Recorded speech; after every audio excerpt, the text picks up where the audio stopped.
This handmade piece of sterling silver jewelry incorporates fossilized dinosaur bone and a fossilized fern from East Texas called cycad.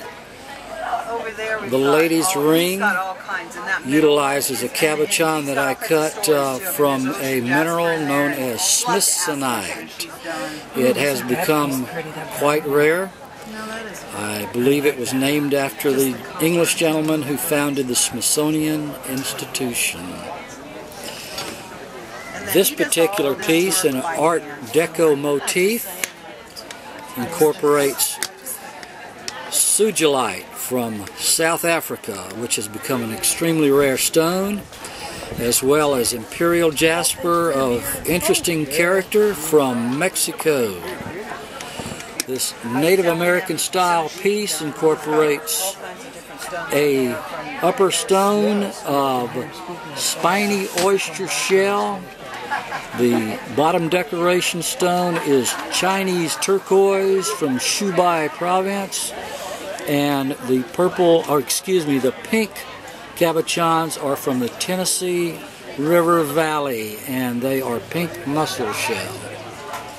And your name is? My name is Walter Cooling, and I do business as WC's Designs in Uvalde, Texas. I don't know.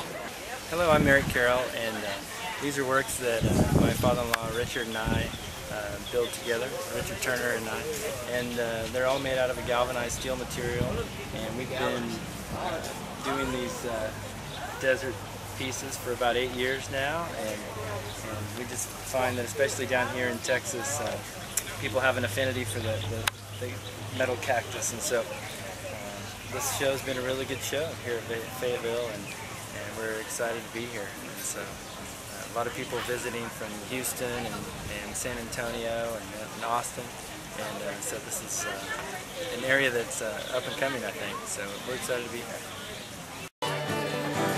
Okay, Mike.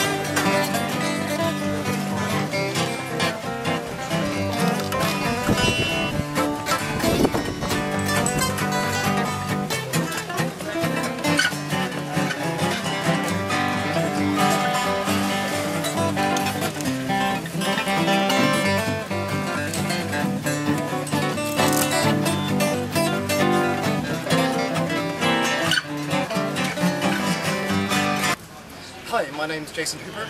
I make functional pottery, things which are decorative. Which, if you're going to use something every day, you want it to be pretty as well. So I like to make things that you can use every day, which are going to brighten up your life at the same time. Hi, my name is Oscar Silva. I am a fiber mixed media artist. I work in handmade paper, natural fibers, seed pods, horse hair, and I create abstract art into shadow boxes, which are three-dimensional. And originally I was born in East Chicago, raised in Gary, Indiana, and live in Texas now, and about 10 miles east of San Marcos, in a small town called Staples, Texas. And I teach workshops. I used to teach at Texas State University, teaching 3D design. Hi, my name is Melanie Fain, and I'm a printmaker, and I've been in this business for 30 years. It's changed a lot, but here I'm at Art Walk, and I do etchings with watercolor and sometimes pastel in them. I do a lot of nature, and like I say, I do birds, bugs, and botanicals.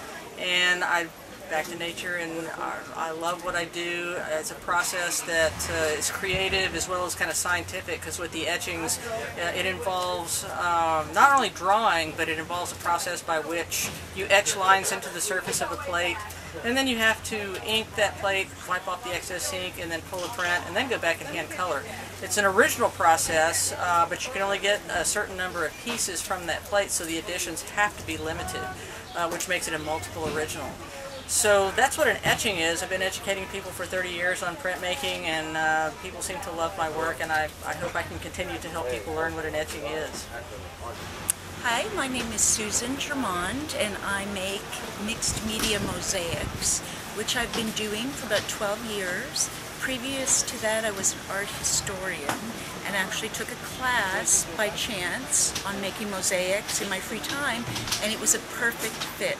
I knew the minute I took that first class this was what I was going to do for the rest of my life. And that's what I've been doing. It's a passion and a love I have for material and creating texture and color. And I like to feel that my work is very whimsical and colorful. I wrote a book called Found Art Mosaics, which is all about reusing material in an artful way. And it gives me enormous pleasure to take old things and transform them so that people will look at them and they think, I've seen that before, and now they see it in a new, different light. That gives me great pleasure and keeps me going making the art.